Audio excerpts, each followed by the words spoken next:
لیکن black mailing تو نہیں ہو سکتی. آپ یہ تو نہیں کہہ سکتے کہ اگر عمران خان پاکستان کا وزیر اعظم نہیں ہے تو ہم ریمیٹنسز نہیں بھیجیں گے. کیسے نہیں بھیجیں گے؟ آپ کے گھر والے یہاں پہ رہتے ہیں, آپ ان کو بھیجتے ہیں. آپ کون سا سرکاری خزانے میں مفت جمع کرا دیتے ہیں, آپ ان کو بھیجتے ہیں.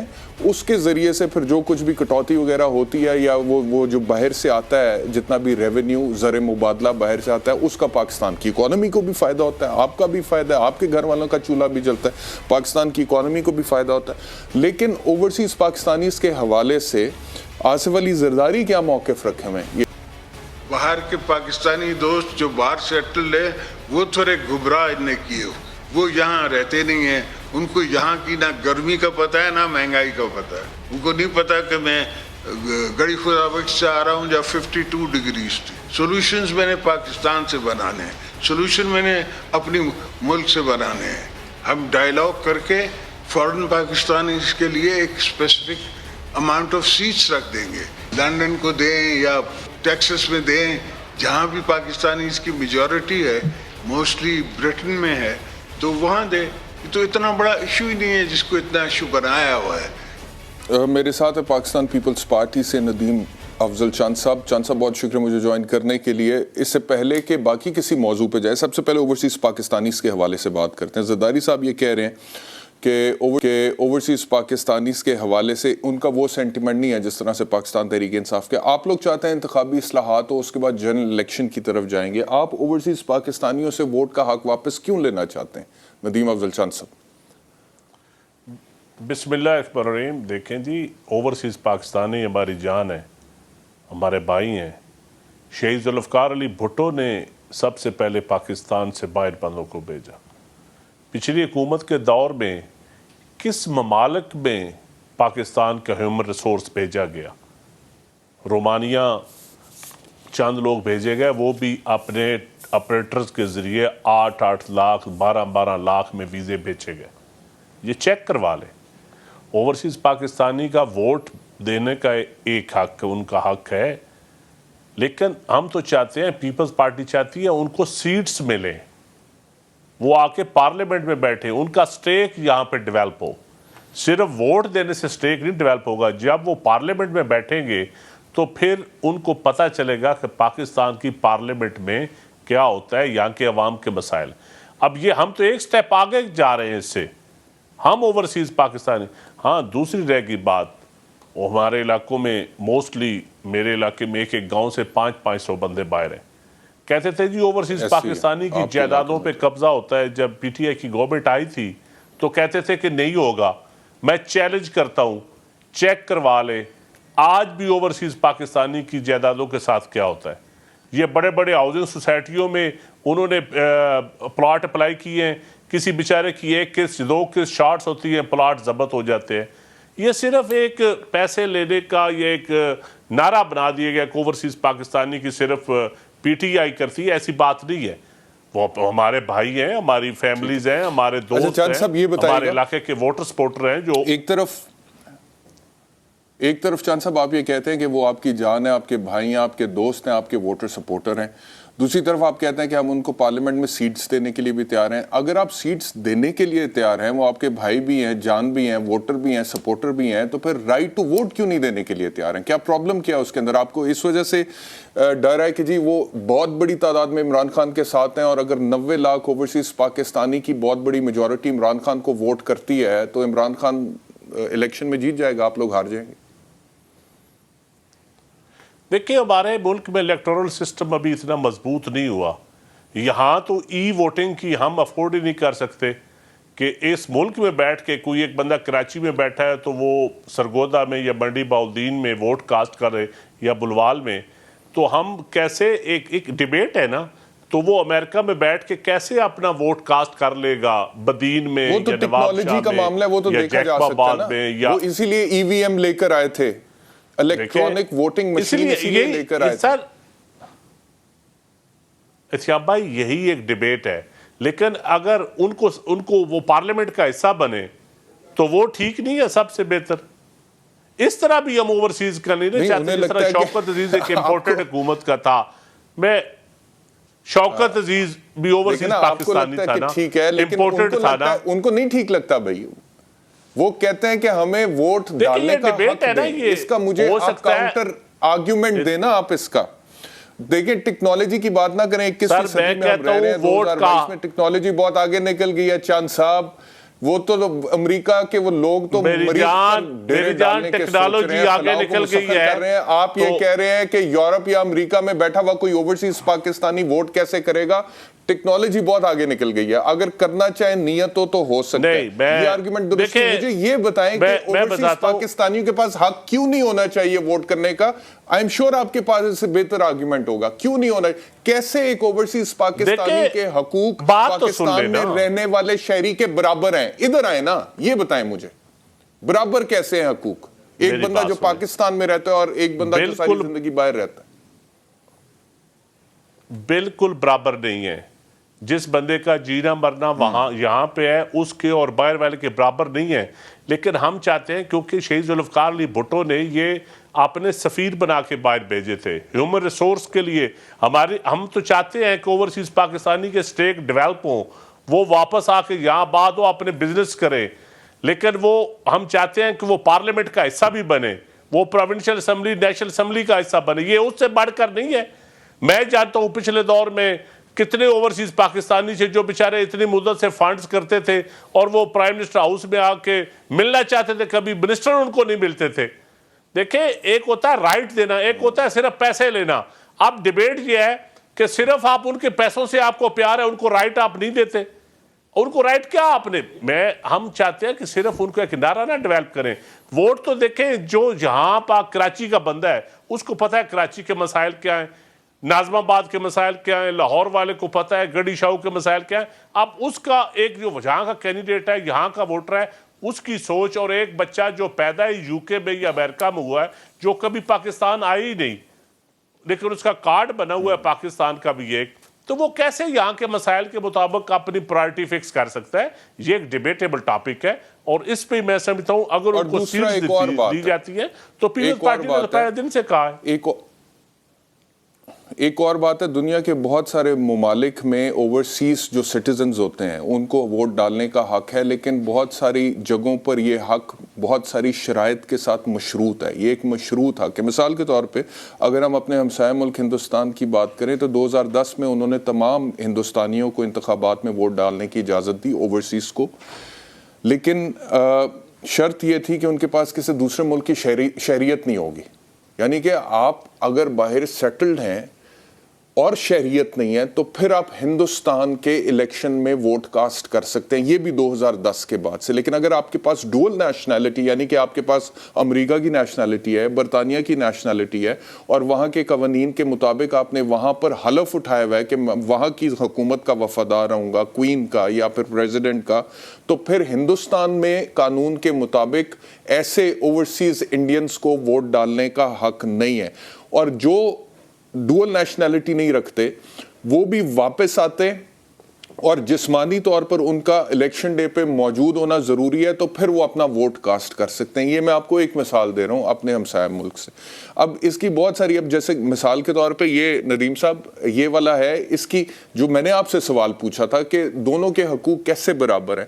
بھئی ہم 74 سال سے یہاں پر جو بندہ یہاں پر رہ رہا ہے, جو بندہ پاکستان مسلم لیگ نواز, پاکستان پیپلز پارٹی, پاکستان تحریک انصاف کی حکومتوں کو اور مارشل لاس کو فرسٹ ہینڈ ایکسپیرینس میں بھگت چکا ہے, دیکھ چکا ہے, جو روزانہ تھانہ, پٹوار خانہ, عدالتیں بھگتتا ہے اور اسے انصاف نہیں ملتا. یہاں پہ یہاں کی پر کیپٹا انکم دیکھیں, یہاں پہ خط غربت دیکھیں, یہاں پہ مسائل دیکھیں, یہاں پہ پرابلمز دیکھیں, یہاں کی انوائرمنٹل پرابلمز دیکھیں, بچے ہمارے اسموگ میں سانس لیتے ہیں, بیمار ہو جاتے ہیں.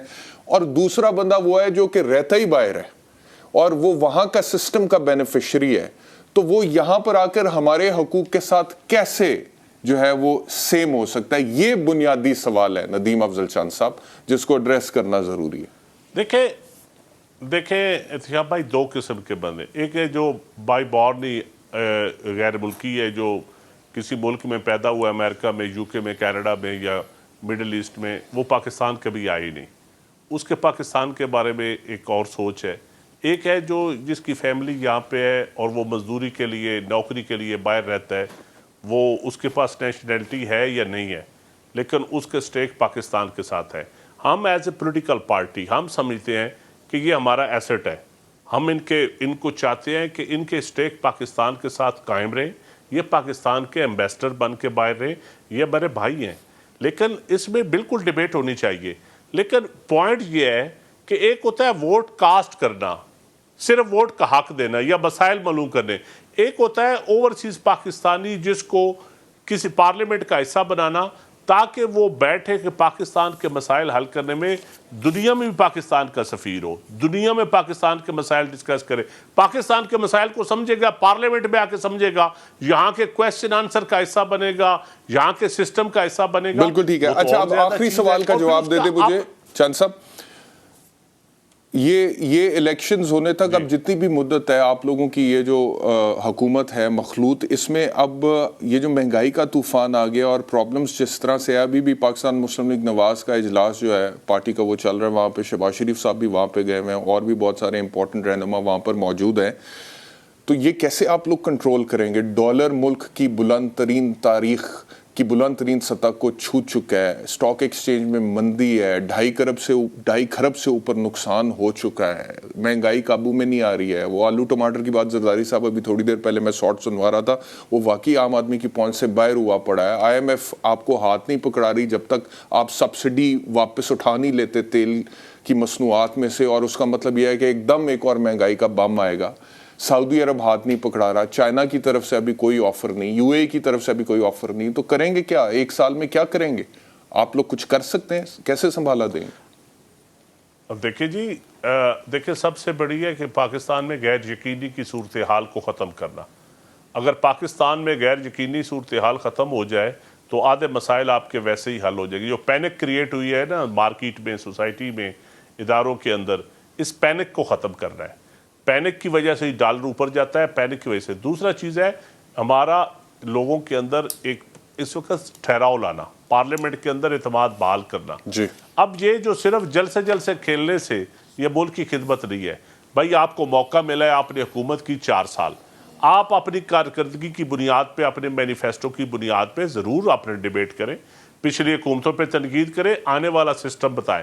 لیکن دیکھنا یہ ہے کہ ہم چاہتے ہیں, زرداری صاحب نے بڑا کلیئر کہا ہے کہ ہم الیکشن ریفارمز چاہتے ہیں, ہم اکنامک ریفارم چاہتے ہیں, ہم جو 3-4 چیزیں طے کر کے تاکہ سٹیبل حکومت دے کے وہ الیکشن کی طرف جائیں. ایسا نہ ہو کہ ہم الیکشن کی طرف جاتے جاتے ملک کو بینکرپٹ خدا نہ خواستہ کر جائیں. ایسی یہ پولیٹیکل فورسز کی ذمہ داری ہوتی ہے, اور اداروں کے اوپر تانا زنی بند ہونی چاہیے. ہم چاہتے ہیں کہ یہ ہر کوئی اپنی ڈومین میں کام کرے, اور پولیٹیکل جس طرح نے کہا اپریشیٹ کرنا چاہیے. ہم ہر دور میں تنقیدیں کرتے رہے اداروں کے اوپر, لیکن آپ کو اپریشیٹ بھی کرنا چاہیے نا. ٹھیک ہے چند صاحب, آپ special assistant to prime minister Imran Khan صاحب کے بھی رہے, اور اس سے پہلے آپ پیپلز پارٹی میں تھے, پھر PTI میں گئے, اسپیشل اسسٹنٹ آپ ان کے قریب بھی رہے, اس کے بعد اب آپ واپس پاکستان پیپلز پارٹی میں آ گئے. اگر میں آپ سے پوچھوں کہ عمران خان صاحب کا یہ جو وقتی طور پر مسائل آئے, زوال آیا, یہ جو تحریک عدم اعتماد کامیاب ہوئی, اس کی کوئی بنیادی 1 2 3 وجوہات جو غلطیاں آپ کے خیال میں عمران خان صاحب سے ہوئی ہیں, تو کیا جواب ہوگا؟ دیکھیں جی, سب سے بڑی غلطی تو یہ ہوئی کہ پارلیمنٹ کا سیشن چلانے سے لے کر میڈیا کو ہینڈل کرنے تک ساری ذمہ داری انہوں نے ایک مضبوط ادارے کے ہاتھوں دی ہوئی تھی, اور ان کو سسٹم کے اندر گھسیٹا ہوا تھا. سب سے بڑی غلطی یہ تھی. لیکن جب وہ نیوٹرل ہوئے تو وہ سسٹم دھڑام کر کے بیٹھ گیا. پولیٹیکل پارٹیز کو ڈیل کرنا, اپنے MNAs کو ڈیل کرنا, MPs کو ڈیل کرنا, اتحادی جماعتوں کو ڈیل کرنا, جب بھی قانون سازی ہونی تو کسی کرنل کے ذمہ لگانا, کسی ڈپٹی کمشنر کے ذمہ لگانا کہ ممبرز کو ضلعوں سے لے آئیں. یہ اس طرح سیاست نہیں ہوتی. دوسرا, نان الیکٹڈ لوگوں کو پالیسی میکنگ میں, بزنس مین کو پالیسی میکنگ میں شامل کرنا. فرنس والے فرنس کا کیبنٹ میں بیٹھ کے فیصلہ کر رہے ہیں, شوگر انڈسٹری والے شوگر کا فیصلہ کیبنٹ میں بیٹھ کر رہے ہیں. کنفلکٹ آف انٹرسٹ جو سب سے زیادہ میں نے خان صاحب کے منہ سے سنا, اور میں خان صاحب کو اپریشیٹ کرتا ہوتا تھا کہ کنفلکٹ آف انٹرسٹ اس ملک کا سب سے بڑا پرابلم ہے. لیکن میں نے اس کیبنٹ میں دیکھا کہ ڈیم بنانے سے لے کر کارپوریٹ سیکٹر جو ہر شعبے کا ہے وہ کیبنٹ میں بیٹھا ہوا ہے. اس طرح تو نہیں, پالیسی میکنگ میں اس طرح کام نہیں چلتا ہوتا. لوگوں کی ہمدردیاں ہوتی ہیں, لوگ سسٹم کا حصہ ہوتے ہیں.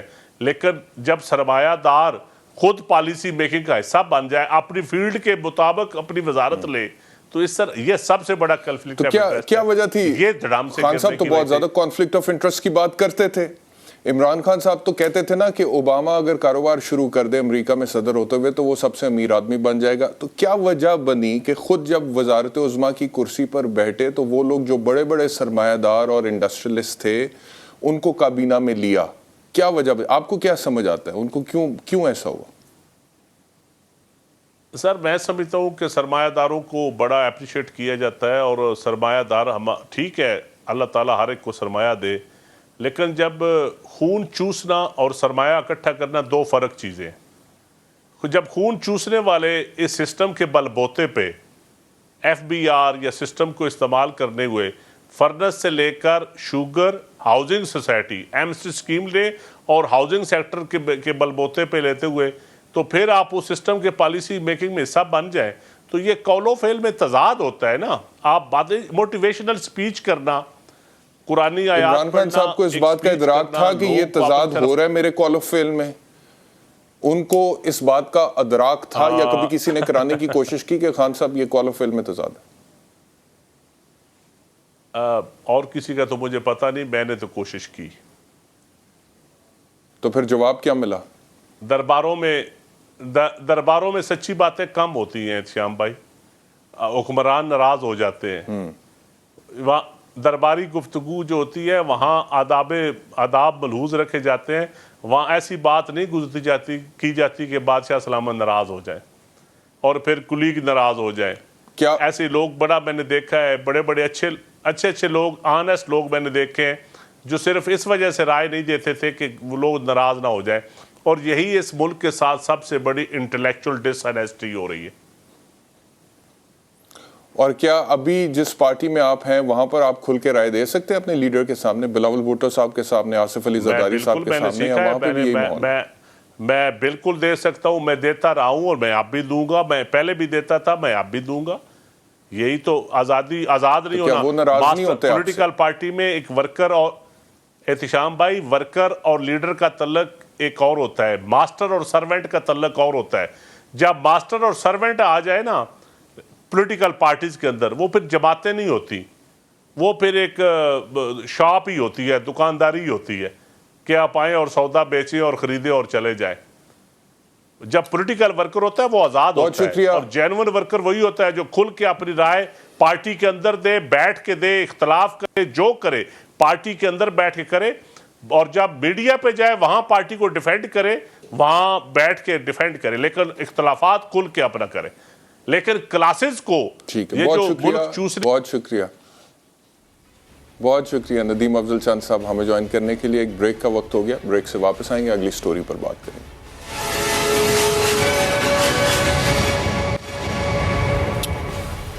ویلکم بیک ٹو آواز. 14 اپریل کو اسپیکر قومی اسمبلی نے پاکستان تحریک انصاف کے منحرف اراکین کے لیے جو نااہلی کا ریفرنس بھجوایا تھا الیکشن کمیشن آف پاکستان کو, وہ آج خارج کر دیا گیا, وہ مسترد کر دیا گیا. اور فواد چودھری اب یہ کہہ رہے ہیں کہ ہم سپریم کورٹ جائیں گے اس فیصلے کے خلاف, اور وہ یہ بھی کہہ رہے ہیں کہ الیکشن کمیشن آف پاکستان جو ہے یہ تو پاکستان مسلم لیگ نواز کی بی ٹیم ہے. کیا الیکشن کمشنر کے اوپر بھی جو ریفرنس ہے وہ لانے کا فیصلہ کر رہے ہیں. چیف الیکشن کمشنر جو ہیں وہ نون لیگ میں کوئی عہدہ لے لیں اگر مناسب سمجھیں.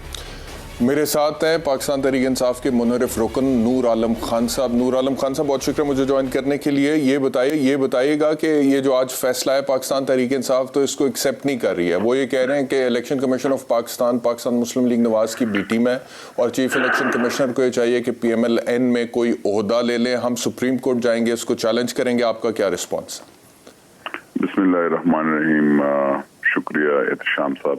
ایک تو آپ منحرف جب الفاظ ورڈ استعمال کرتے ہیں, منحرف وہ ہوتا ہے جی جو پارٹی کے خلاف یا کسی نے وائلیشن کیا, ووٹ اگینسٹ دیا ہو. تو ہم نے تو خیر ووٹ اگینسٹ نہیں دیا, اور جو چیئرمین پی ٹی آئی تھے انہوں نے ایک لیٹر بھیجا تھا آخر وقت میں, اور انہوں نے کہا تھا کہ آپ ایبسٹین کر دیں ووٹ سے. تو ہم نے ووٹ ایبسٹین کر کے